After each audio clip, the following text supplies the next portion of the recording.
Assalamualaikum warahmatullahi wabarakatuh.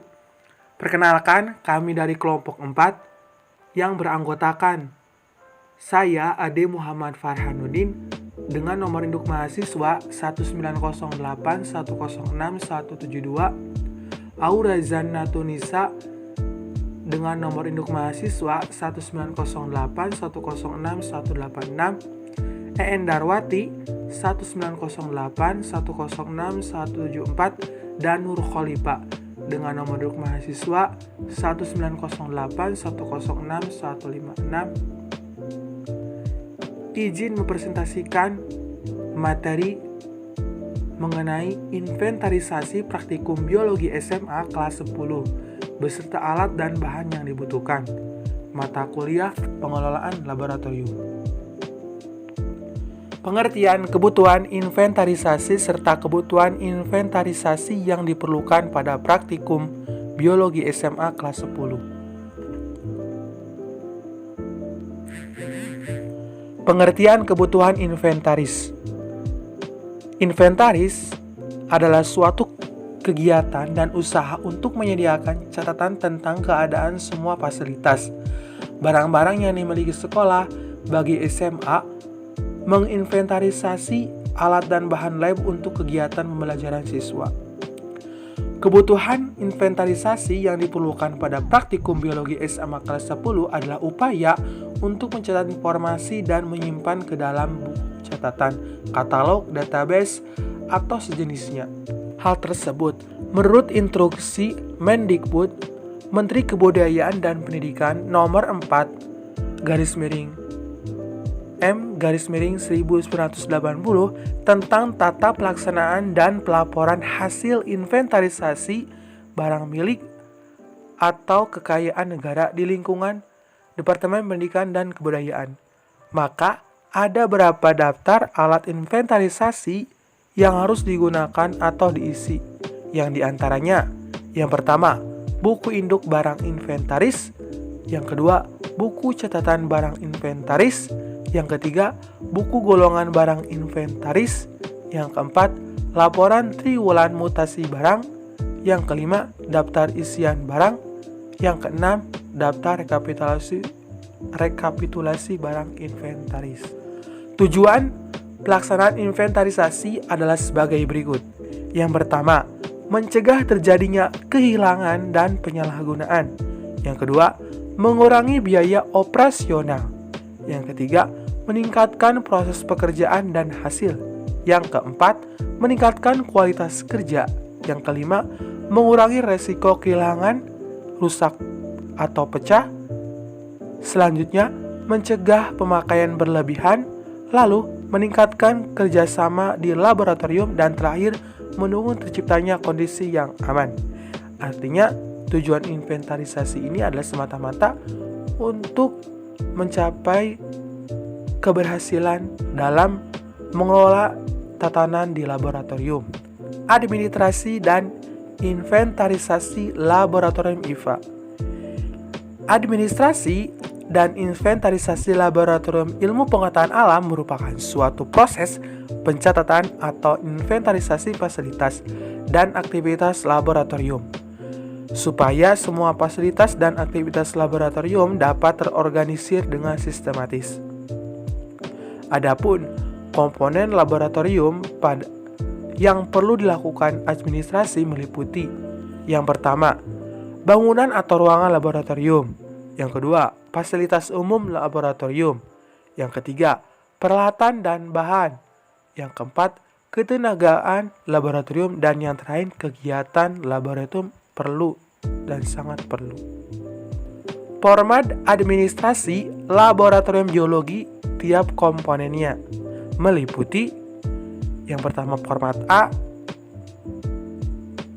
adalah data ruangan laboratorium; format B1 kartu barang; format B2 daftar barang; format B3 daftar penerimaan atau pengeluaran barang; format B4 daftar usulan atau permintaan barang; format C1 kartu alat; format C2 daftar alat; format C3 daftar penerimaan atau pengeluaran alat; Format C4 daftar usulan atau permintaan alat. Lalu ada format C5 daftar usulan permintaan alat dari acara praktikum. Format C6 daftar usulan permintaan alat dari tiap lab.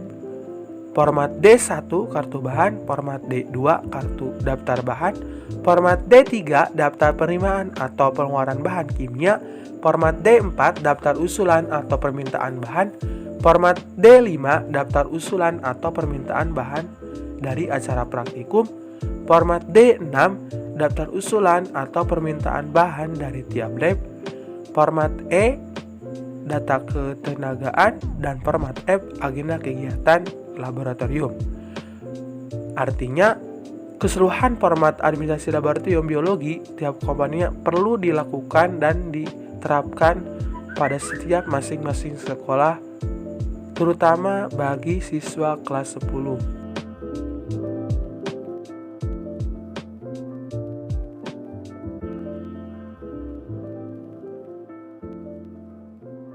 Nama saya Aura Jayantunisa sebagai pemateri kedua.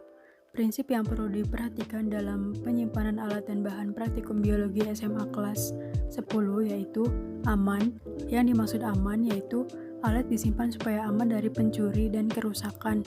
Atas dasar alat yang mudah dibawa dan mahal harganya seperti stopwatch perlu disimpan pada lemari terkunci, kemudian mudah dicari. Untuk memudahkan mencari letak masing-masing alat dan bahan perlu diberi tanda yaitu dengan menggunakan label. Kemudian mudah diambil. Penyimpanan alat diperlukan ruang penyimpanan dan perlengkapan seperti lemari, rak, dan laci. Pengelompokan alat-alat kimia berdasarkan bahan pembuatan alatnya, yaitu alat-alat gelas, misalkan berbagai gelas ukur, alat-alat optik, misalnya mikroskop, instrumen, misalnya balance, alat-alat kayu, misalnya penjepit, alat-alat untuk penyimpanan bahan-bahan kimia, misalkan yang bersifat asam, basa, korosif. Kegiatan praktikum biologi SMA kelas 10. Peran laboratorium praktikum biologi SMA kelas 10. Laboratorium biologi memiliki peran yang penting dalam menunjang kegiatan praktikum. Diperlukan sarana dan prasarana laboratorium yang baik agar kegiatan praktikum dapat berjalan dengan lancar. Penelitian menyatakan bahwa terdapat hubungan positif antara keadaan laboratorium dengan hasil belajar siswa. Artinya, semakin baik keadaan laboratorium, maka hasil belajar siswa semakin bagus. Selain itu, pemanfaatan laboratorium atau intensitas kegiatan praktikum di laboratorium dapat meningkatkan hasil belajar siswa. Menurut Hofstein dan Luneta 2003, sebagaimana dikutip oleh Rahma 2007 pada halaman 1, menjelaskan bahwa aktivitas di dalam laboratorium dapat meningkatkan ketertarikan siswa pada pembelajaran, serta bimbingan pembelajaran kepada siswa. Aktivitas di dalam laboratorium juga dapat menjadi media dan alat pembelajaran yang mampu memberikan kontribusi terhadap hasil belajar siswa dari pembelajaran sains khususnya biologi. Praktikum yang dilakukan di Laboratorium Biologi SMA kelas 10. Praktikum yang dilakukan di Laboratorium Biologi SMA kelas 10 berikut beberapa contoh praktikum yang dapat dilakukan di Laboratorium Biologi SMA kelas 10, seperti fotosintesis, praktikum uji makanan, dan praktikum pengamatan jamur. Contoh yang pertama pada praktikum biologi kelas 10 yaitu praktikum fotosintesis, di mana arti dari fotosintesis adalah suatu proses biokimia yang dilakukan tumbuhan, alga, dan beberapa jenis bakteri untuk memproduksi energi terpakai nutrisi dengan memanfaatkan energi cahaya. Fotosintesis merupakan salah satu cara asimilasi karbon karena dalam fotosintesis karbon bebas dari CO2 diikat difiksasi menjadi gula sebagai molekul penyimpanan energi. Cara lain yang ditempuh organisme untuk mengasimilasi karbon adalah melalui kemosintesis yang dilakukan oleh sejumlah bakteri belerang.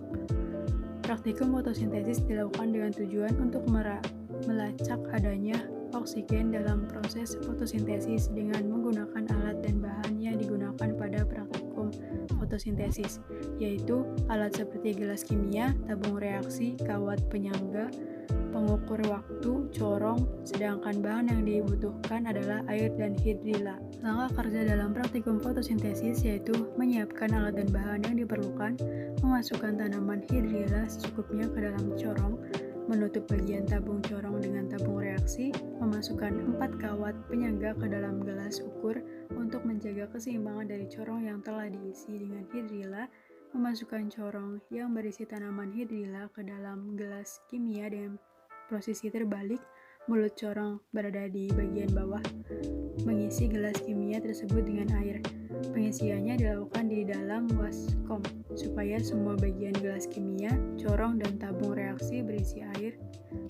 Tempatkan pada tempat yang terang selama 10 menit, kemudian mengamati dan mencatat banyaknya gelembung yang muncul lalu memasukkan data ke tabel.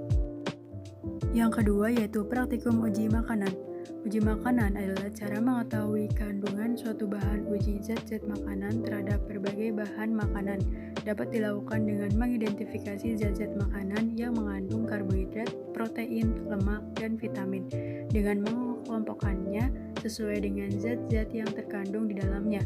Tujuan dilakukannya pengamatan uji makanan ini yaitu untuk mengetahui adanya amilum, glukosa, lemak, dan protein pada beberapa bahan makanan. Praktikum uji makanan dilakukan dengan menggunakan alat tabung reaksi, rak tabung reaksi, gelas beker, pipet, pembakar spiritus, kaki 3, kertas sampul berwarna coklat, dan bahan yang digunakan yaitu larutan iodium, larutan biuret, larutan benedik, tepung kanji, kuning telur, minyak goreng, dan gula. Pada praktikum uji makanan ini kemudian ada langkah kerja yang dilakukan. Yang pertama yaitu disiapkan alat dan bahan eksperimen yang akan diuji, kemudian diberi tanda masing-masing tabung reaksi dengan memberi nama A, B, C, dan D. Setelah itu dipisahkan bahan-bahan yang sudah disiapkan tadi dan dimasukkan larutan amilum atau tepung kanji ke tabung A, kuning telur ke tabung B, gula ke tabung C, dan minyak goreng ke tabung D.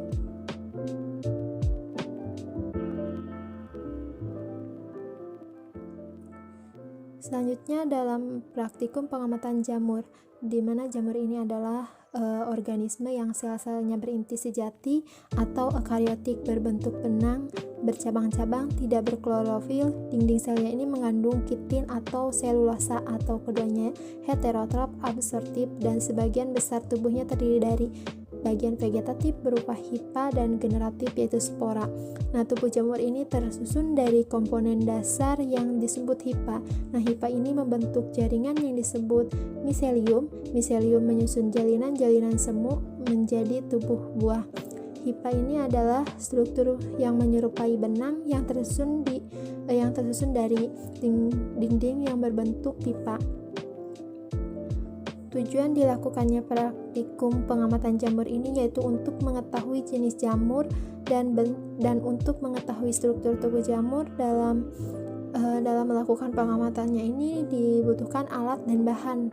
Alat yang dibutuhkan yaitu ada pipet, tetes, gelas, beker, mikroskop, kaca objek, kaca penutup, dan jarum pentul. Dan sedangkan bahan yang dibutuhkan yaitu ada air, tempe, oncom, roti berjamur, dan nasi berjamur. Kemudian pada praktikum pengamatan jamur ini terdapat langkah kerja yang dilakukan. Yang pertama yaitu disiapkan alat dan bahan yang akan diamati, kemudian diambil sedikit sampel pada sampel jamur dari tempe, oncom, nasi, dan roti dengan menggunakan ujung jarum pentul. Kemudian diletakkan jamur tersebut pada kaca objek yang telah disiapkan. Setelah itu ditutup kaca objek dengan kaca penutup dan diperhatikan supaya tidak ada gelembung udara pada saat menutup objek kaca. Setelah itu diamati dengan menggunakan mikroskop mulai dari perbesaran rendah sampai tinggi. Dan terakhir gambarlah hasil pengamatannya. Selanjutnya yaitu ada bahan pada praktikum laboratorium biologi SMA kelas 10. Nah, di mana terdapat pengelompokan alat laboratorium. Yang pertama yaitu peralatan optik atau alat bantu perbesaran, yaitu peralatan yang digunakan untuk melihat sesuatu dengan ukuran kecil atau sangat kecil seperti mikroskop, kaca pembesar, atau lup.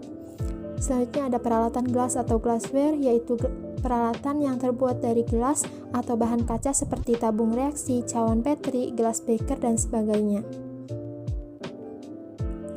Kemudian peralatan elektrik, yaitu peralatan yang penggunaannya ini memerlukan listrik seperti neraca digital. Dan selanjutnya ada peralatan logam, yaitu peralatan yang terbuat dari logam seperti spatula, alat bedah. Dan peralatan modern, yaitu peralatan yang pengoperasionalnya ini memerlukan keterampilan tingkat tinggi, misalnya itu ada mikroskop elektron. Selanjutnya yaitu terdapat peralatan laboratorium biologi, di mana ada peralatan consumable, yaitu peralatan laboratorium yang digunakan sekali pakai, bisa diakibatkan karena rusak, pecah, atau mudah pecah atau dibuang, seperti alat gelas, pipa karet, kertas saring, kertas kromatografi, dan lain-lain. Selanjutnya yaitu ada peralatan non-consumable, yaitu peralatan laboratorium yang dapat digunakan terus-menerus dan bukan sekali pakai, seperti seperti pembakar gas, pompa vakum, mikroskop, peralatan elektronik, dan lain-lain. Sebaiknya untuk mikroskop ini dan peralatan elektronik disimpan secara terpisah.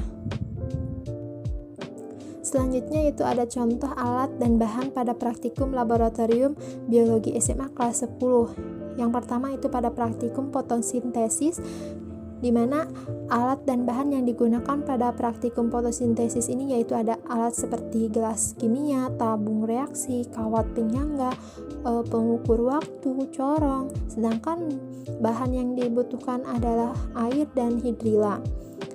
Kemudian pada praktikum uji makanan, terdapat alat yang digunakan tabung reaksi, rak tabung reaksi, gelas beker, pipet pembakar spiritus kaki 3, kertas sampul berwarna coklat, dan bahan yang digunakan yaitu larutan iodium, larutan biuret, larutan benedik, tepung kanji, kuning telur, minyak goreng, dan gula. Kemudian pada praktikum pengamatan jamur, alat yang digunakan yaitu pipet tetes, gelas beker, mikroskop, kaca objek, kaca penutup, dan jarum pentul. Sedangkan bahan yang digunakan yaitu ada air, tempe, oncom, roti yang berjamur, dan nasi yang berjamur. Selanjutnya yaitu ada prinsip kerja pada alat dan bahan pada praktikum laboratorium biologi SMA kelas 10. Yang pertama itu ada gelas kimia, di mana fungsinya ini sebagai tempat untuk melarutkan zat atau tempat memanaskan atau menguapkan larutan atau air. Kemudian tabung reaksi. Tabung reaksi ini adalah sebuah tabung yang terbuat dari sejenis kaca atau plastik yang dapat menahan perubahan temperatur dan tahan terhadap reaksi kimia. Selanjutnya itu ada corong. Corong ini digunakan untuk memindahkan larutan dari satu tempat ke tempat lain, atau bisa juga digunakan untuk proses penyaringan dengan terlebih dahulu melapisi bagian atasnya dengan kertas saring. Kemudian ada kaki 3. Kaki 3 ini adalah salah satu dari instrumen peralatan laboratorium non-gelas yang digunakan sebagai penyangga alat dalam proses pemanasan. Prinsip kerja pada alat dan bahan praktikum laboratorium biologi SMA kelas 10. Selanjutnya yaitu rak tabung reaksi. Fungsinya sebagai tempat untuk meletakkan tabung reaksi yang berjumlah banyak. Gelas beker, sebuah wadah penampung yang digunakan untuk mengaduk, mencampur, dan memanaskan cairan untuk menyiapkan larutan yang akan digunakan. Untuk tempat mereaksikan zat dalam volume yang banyak, dan juga untuk melarutkan zat padat ke dalam zat cair dalam proses pembuatan larutan. Selanjutnya pipet tetes adalah jenis pipet yang berupa pipa kecil terbuat dari plastik atau kaca dengan ujung bawahnya agak meruncing dengan ujung atasnya ditutupi karet. Yang selanjutnya pembakar spiritus atau bunsen, termasuk alat pemanas dalam kegiatan praktikum. Selanjutnya yaitu kaca objek yang berfungsi menjadi tempat objek atau preparat yang akan diamati sehingga objek akan lebih jelas ketika diamati. Selanjutnya, kaca penutup berfungsi guna menjadi tempat penutup objek atau preparat yang akan diamati sehingga ketika dilakukan pengamatan objek tidak terkontaminasi dengan media luar. Untuk selanjutnya ya, mikroskop adalah alat yang digunakan untuk menghasilkan bayangan benda dengan kelipatan ukuran yang sangat besar. Materi selanjutnya yaitu terkait bahan-bahan yang sering digunakan pada laboratorium IPA. Yang pertama yaitu spesimen. Spesimen merupakan hewan, tumbuhan, dan mikroorganisme yang digunakan sebagai contoh dalam laboratorium. Pertama, spesimen hewan. Untuk hewan, laboratorium atau hewan percobaan dibicarakan pada subbab tersendiri di bawah. Contohnya yaitu spesimen nyamuk atau Diptera culicidae dan spesimen katak. Yang kedua, spesimen tumbuhan. Spesimen tumbuhan untuk tumbuhan yang digunakan untuk keperluan laboratorium perlu ditanam di lahan atau di kebun laboratorium maupun rumah kaca. Contohnya spesimen daun dan spesimen bunga. Yang kedua itu hewan percobaan praktikum atau percobaan dan penelitian. Biologis sangat memerlukan hewan percobaan yang baik dan sehat. Untuk itu, laboratorium memerlukan pemeliharaan hewan percobaan yang bertubuh kecil seperti mencit atau tikus putih. Tahu nama ilmiahnya Mus musculus, tikus Tauratus novergicus, marmot atau Cavia porcellus, kelinci atau Oryctolagus cuniculus, hamster atau Mesocricetus auratus, dan kadang-kadang ayam Gallus domesticus, juga itik atau Anas platyricus domesticus. Yang ketiga yaitu model. Model merupakan tiruan dari hewan atau manusia atau bagian-bagiannya. Model yang banyak terdapat di laboratorium sekolah antara lain model manusia, tengkorak, kulit, mata, dan lain-lain. Yang keempat yaitu bahan kimia. Bahan kimia, kebanyakan bahan kimia yang dipakai di laboratorium adalah berbahaya. Oleh karena itu, untuk kesehatan dan keselamatan kerja, maka anggap semua bahan kimia berbahaya, kecuali benar-benar yakin bahwa bahan tersebut tidak berbahaya dan bekerjalah dengan jumlah sedikit mungkin. Bahan kimia yang tidak berbahaya antara lain, pertama gula. Di dalam gula ada glukosa, fruktosa, sukrosa, dan lain-lain. Kedua aquades, ketiga agar, keempat, dan lain sebagainya. Bahan kimia berbahaya dikelompokkan menjadi yang pertama bahan kimia korosif. Contohnya amonium hidroksida, asam asetat, hidrogen iodida, metil alkohol. Yang kedua, bahan kimia beracun atau toksik. Contohnya anilin, asam format, asam nitrat, hidrogen klorida, hidrogen peroksida. Yang ketiga, bahan kimia yang menyebabkan iritasi atau iritan. Contohnya asam kuat, basa kuat, benzena, formaldehid, senyawa nitro. Yang keempat, bahan kimia mudah terbakar atau flammable. Contohnya dengan titik nyala 22 derajat Celcius sampai 66 derajat Celcius. Contohnya bensin dan minyak tanah. Dengan titik nyala di bawah 22 derajat Celcius yaitu aseton dan ether. Yang kelima, itu bahan kimia yang dapat meledak atau eksplosif. Contohnya karbon disulfida dan asam kromat. Untuk selanjutnya yaitu yang kelima, reagen dan cat. Reagen dan cat adalah larutan yang digunakan untuk melihat sel atau koloni mikroorganisme di laboratorium. Reagen dan cat itu antara lain Hacker's Crystal Violet atau larutan gram A, larutan Lugol, alkohol aseton, safranin 0,5%, metilen blue, laktopenol, dan reagen lainnya.